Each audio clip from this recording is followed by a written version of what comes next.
Hello guys, welcome back to my channel. நம்ம சேனலில் இன்றைக்கி ஒரு நியூ எஃப்எஃப் தான் பார்க்க போகிறோம். எஃப்எஃப்போட நேம் என்னென்னு பார்த்தீங்கன்னா மை மாஃபியா ஹஸ்பண்ட். இது ஒரு டேக்குக்கான ஒரு பிஎல் எஃப்எஃப். டேக்கு பிடிக்கும், பிஎல் பிடிக்குன்றவங்க மட்டும் பாருங்கள். ஓகேடா, இப்போ இன்ட்ரோ பார்த்துக்கலாம். நம்ம டேக்குக்கு 2 பேருக்குமே மேரேஜ் ஆகிடுச்சு. மேரேஜ் ஆகி அவங்களுக்கு ஒரு 1.5 இயர்ஸ் ஆகுது. இப்போ 6 மந்தில் ஒரு பேபி இருக்குது. இந்த ஸ்டோரியில் நம்ம ஜேகே தான் டாப், நம்ம டே தான் பாட்டம். கட் பண்ணி ஓப்பன் பண்ணால் ஒரு குடோனை தான் காட்டுறாங்க. அந்த குடோனில் ஒரு பர்சனை அவரோட கை காலெல்லாம் கட்டி போட்டு செம்மையாக அடித்து டார்ச்சர் பண்ணி படுக்க போட்டிருக்காங்க. அப்புறம் அவரோட சுயநினைவிலேயே இல்லாமல் தான் படுத்து கிடக்குறாரு. இப்போது அந்த குடோனுக்குள்ளே இன்னொரு பர்சன் வர்றாரு. வந்துட்டு அந்த ஃபைண்ட் ஆகி கிடக்கிற பர்சனையே ரொம்ப நேரமாக பார்த்துட்ருக்காரு. அப்படியே திரும்பி வாசலை தான் பார்க்குறாரு. அங்கே நிறைய பாடி கார்ட்ஸ் அந்த குடோனை ப்ரொடெக்ட் பண்ணிகிட்ருக்காங்க. இப்போ எல்லாரையும் உள்ளே வர சொல்கிறாரு. இப்போது எல்லோரும் அங்கே வந்து நிற்கிறாங்க. இப்போ எல்லாரையும் கூப்பிட்டவர் தான் சீஃப் பாடி கார்ட். அவருக்கு எல்லாருக்கும் ஒரு அனௌன்ஸ்மெண்ட் சொல்லணுன்றதுக்காக எல்லாரையும் அசம்பிள் ஆக சொல்லியிருக்காரு. பாய்ஸ் எல்லாரும் அலர்ட்டாக இருக்கணும். பாஸ் எந்த நேரம் வேணாலும் இங்கே வரலாம். ஆல்ரெடி அவர் செம்ம கோவத்தில் இருக்கார். ஸோ எல்லாரும் அலர்ட்டாக இருங்க. உங்களோட ஒர்க்கில் கான்சியஸாக இருங்க. தயவு செஞ்சு சொல்கிறேன். உங்களுக்கு எல்லாம் லாஸ்ட்டாக சான்ஸ் சொல்கிறேன். பாஸ் இல்லாத போதே சொல்கிறேன். தயவு செஞ்சு இந்த சான்ஸை யூஸ் பண்ணிக்கோங்க.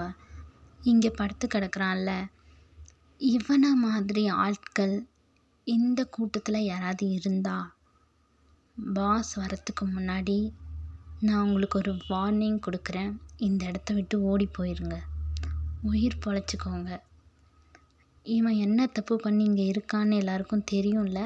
இவனை மாதிரியே பாஸ் கூடயே இருந்துக்கிட்டு அவரோட சீக்ரெட் பிளான், அவரோட ஆஃபீஸ் சம்மந்தமான விஷயம், மாஃபியா வேர்ல்டுக்கு சம்மந்தமான விஷயத்தையெல்லாம் ஆப்போனன்ட் டீமுக்கு சொன்னதுனால தான் இவனுக்கு இந்த நிலமை. இன்னும் கொஞ்ச நேரத்தில் பாஸ் இங்கே வந்துடுவார். அப்போ இவனோட கதையும் க்ளோஸ் ஆகிடும். ஸோ அந்த மாதிரி ஆட்கள் யாராவது இருந்தால் தயவு செஞ்சு இப்பயே இந்த இடத்த விட்டு ஓடி போயிருங்க. இப்போது அந்த பாடி கார்ட்ஸ் எல்லாம் அவங்களுக்குள்ளேயே பேசிக்கிட்டு, இல்லை சார், நாங்கள் எல்லோரும் பாஸ்க்கு ராயலாக இருக்கோம். நாங்கள் இங்கே அவருக்காக தான் உண்மையாக வேலை செய்கிறோம். நாங்கள் அந்த மாதிரி தப்பு பண்ண மாட்டோம் அப்படின்னு எல்லாரும் சொல்கிறாங்க. அந்த சீஃபும் ஓகே குட், போங்க, போய் உங்களுடைய வேலை எல்லாத்தையும் சரியாக பாருங்கள். எந்த டைமில் வேணால் பாஸ் இங்கே வரலாம் அப்படின்னு அவர் சொன்னதும் எல்லாரும் அவருக்கு பவ் பண்ணிவிட்டு அந்த இடத்த விட்டு கிளம்புறாங்க. அப்படியே ஒரு கொஞ்ச நேரம் போகுது. அந்த சீஃப் பாடிகார்டும் அந்த மயக்கம் போட்ட ஆள் பக்கத்துலேயே தான் உட்காந்துருக்காரு. இப்போ அந்த மயக்கம் போட்ட ஆள் தான் கொஞ்சமாக கண்ணை முழிச்சு பார்க்குறான். அவன் முன்னாடி அந்த சீஃப் தான் இருக்கார். இப்போ அவன் தான் சார் சார் சார் நான் தெரியாமல் இந்த தப்பு பண்ணிட்டேன் sir. Sir please sir. Sir எனக்கு ஃபேமிலி இருக்குது சார், குழந்தைங்க இருக்காங்க சார். ப்ளீஸ் சார், என்ன எப்படியாவது இங்கேருந்து என்னை எப்படியாவது போக வச்சுருங்க sir. Sir please sir. Sir பணத்துக்கு ஆசைப்பட்டு இந்த மாதிரி பண்ணிட்டேன் சார். சார் சார் எனக்கு நிறையா ஹெல்ப் பண்ணியிருக்காரு சார். நான் அவருக்கு இப்படி ஒரு துரோகத்தை பண்ணிட்டேன் sir. Sir please sir, help பண்ணுங்கள் சார். சார் பாஸ் எனக்கு நிறைய ஹெல்ப் பண்ணியிருக்காரு சார். அதையெல்லாம் மறந்துட்டு நான் இப்படி ஒரு விஷயத்த பண்ணிட்டேன் sir. Sir please sir. Sir எனக்கு உயிர் பிச்சை கொடுங்க சார். ப்ளீஸ் சார், என்னை இங்கேருந்து எப்படியாவது அனுப்பிடுங்க sir. Sir sir please sir. Sir இப்படி பேசி கெஞ்சிட்டு இருக்கான். இப்போ அந்த சீஃப் தான், நான் என்ன பண்ணுறது, டூ லேட். உனக்கு நான் ஆல்ரெடி ஒரு வார்னிங் கொடுத்தேன் தெரியும்ல. பாஸ்க்கு உன் மேலே ஒரு சந்தேகம் இருக்குது. அவர்கிட்ட கவனமாக இருன்னு சொன்னேன். என் பேச்சை நீ கேட்டியா? பணத்துக்கு ஆசை பண்ணிட்டு இப்படி ஒரு விஷயத்த பண்ணிட்ட. நீ அனுபவிச்சு தான் ஆகணும். இந்த விஷயத்தில் என்னால் உனக்கு இனிமேல் எந்த ஹெல்ப்பும் பண்ண முடியாது. உன்னை இப்போ பார்த்துக்கிறதுக்காக தான் நான் வந்திருக்கேன். பாஸ் எப்போ வேணால் இங்கே வரலாம். பாஸ்க்கு துரோகம் பண்ணுற ஆள் நான் கிடையாது. என்னோடய விசுவாசம் அவருக்கு மட்டும்தான். Sir sir please sir.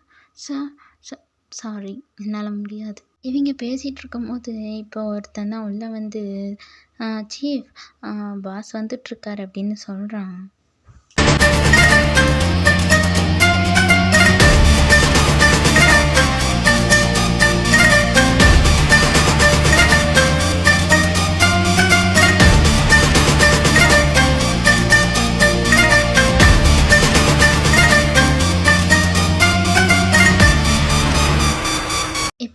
எல்லாருக்கும் தெரிஞ்சிருக்கும் இவ்வளோ நேரம் நான் பாஸ்ன்னு யாரை சொன்னேன்னு. ஆமாடா, அது நம்ம ஜங்குக் தான்.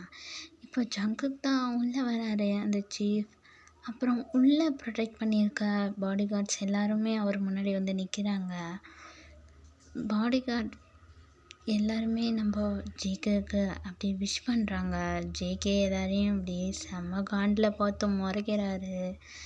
இப்போ நம்ம சீஃப் தான், பாஸ் பாஸ் கோவப்படாதீங்க பாஸ், நீங்கள் சொன்ன மாதிரி அவனை நான் பிடிச்சிட்டேன். மார்க் எங்கே அவன்? பாஸ் அந்த ரூமில் தான் கட்டி போட்டு வச்சுருக்கேன், இழுத்துட்டு வாங்க அவனை. போங்க போய் இழுத்துட்டு வாங்க அவனை. Okay okay sir okay. இப்போ பாடிகார்ட்ஸ்லாம் போய் அந்த பர்சனை தான் இழுத்துட்டு வராங்க. நம்ம ஜேகே தான் அப்படியே எந்திரிச்சு முறைக்கிறான் அவனை பார்த்து. இப்போது ஜேகே தான் அந்த பர்சனை கீழே தள்ளி விட்டு அவன் கழுத்துலேயே காலை வச்சு மிதிக்கிறான். சார் சார் சார் வேணாம் சார், சார் சார் வலிக்குது சார், சார் சார் பணத்துக்கு ஆசைப்பட்டு அந்த மாதிரி பண்ணிட்டேன் சார், சார் சார் என்னை விட்டுருங்க சார் சார். ஏய் உனக்கு எவ்வளோ தைரியம் இருக்கணும், என் கூடயே இருந்துட்டு நல்லவன் மாதிரி நடித்து ஏமாற்றி என்னோடய விஷயத்தெல்லாம் ஆப்போனன்ட் டீமுக்கு போய் சொல்லியிருக்கேன். உனக்கு நான் என்னடா செய்யாமல் விட்டேன்? நீ கேட்டதுக்கு மேலே உனக்கு பணம் கொடுத்தேன், குடும்பம் கஷ்டப்படுது, குழந்தை இருக்கு, என்னென்ன சொன்னேன் நீ வேலைக்கு சேரும் போது. என் முதுகுலேயே குத்துறியா? நான் யாருன்னு தெரியல, ஜேகேடா, ஜான் ஜங்குக். எதிரிங்க கூட மன்னிச்சிடும், ஆனால் பச்சை துரோகிங்களை என்றைக்குமே மறக்க மாட்டேன், மன்னிக்கவும் மாட்டேன். மார்க் போடுவனை. இப்போ அவன் மார்க் தான் கன் எடுத்து அவனை போட்டுடுறான். அந்த பர்சனும் அப்படியே செத்து கீழே விழுந்துடுறான். இப்போ மார்க்கு தான் மெதுவாக ஜங்குக் கிட்ட வந்துட்டு, சார் சார் கோவப்படாதீங்க, பொறுமையாக இருங்க, அதுதான் அவன் செத்துட்டான்ல, கூலாக இருங்க boss please. Okay okay Mark, சரி நம்ம ரிட்டன் கொரியா கிளம்பணும் சீக்கிரம்.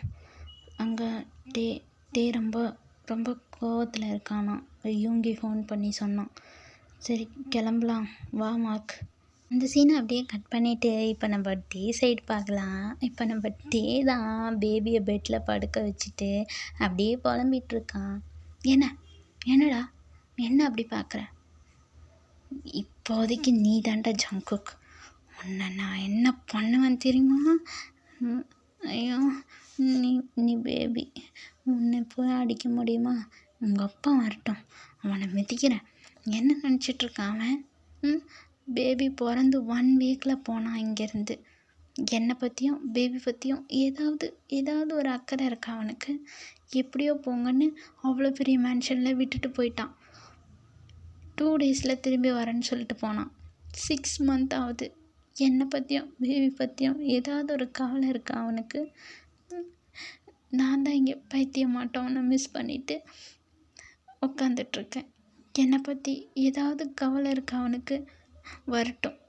இப்போது டேவோட அம்மா தான் உள்ள வந்துட்டு, டேயாங் அங்கே யார்கிட்டடா பேசிகிட்ருக்க? என் பிள்ளைகிட்ட பேசிகிட்ருக்க. உன் பிள்ளைகிட்ட பேசுறியா? உன் பிள்ளை உனக்கு பதில் சொல்கிறானாடா? சொல்லுவான், அவனும் ஒரு காலத்தில் எனக்கு சொல்லுவான். என்னாச்சு டேயாங்? என்னம்மா என்னாச்சுன்னு அசால்ட்டாக கேட்குறீங்க? 6 மந்த் ஆக போகுது உன் மாப்பிள்ளை இந்த வீட்டை விட்டு வெளியே போய்.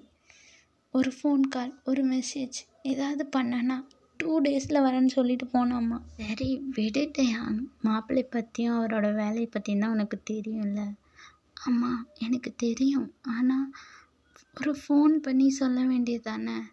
நாங்கள் என்ன பண்ணுறோம், எப்படி இருக்கணும் கூட எதுவுமே கேட்காம இருக்கான். நான் மட்டும்தான் அவனை மிஸ் பண்ணிகிட்ருக்கேன். அவனுக்கு என் மேலே எந்த அக்கறையும் இல்லைம்மா. டேயாங் அப்படியெல்லாம் இல்லை டேயாங், பேபி கொடு, நான் எடுத்துகிட்டு வெளியே போகிறேன்.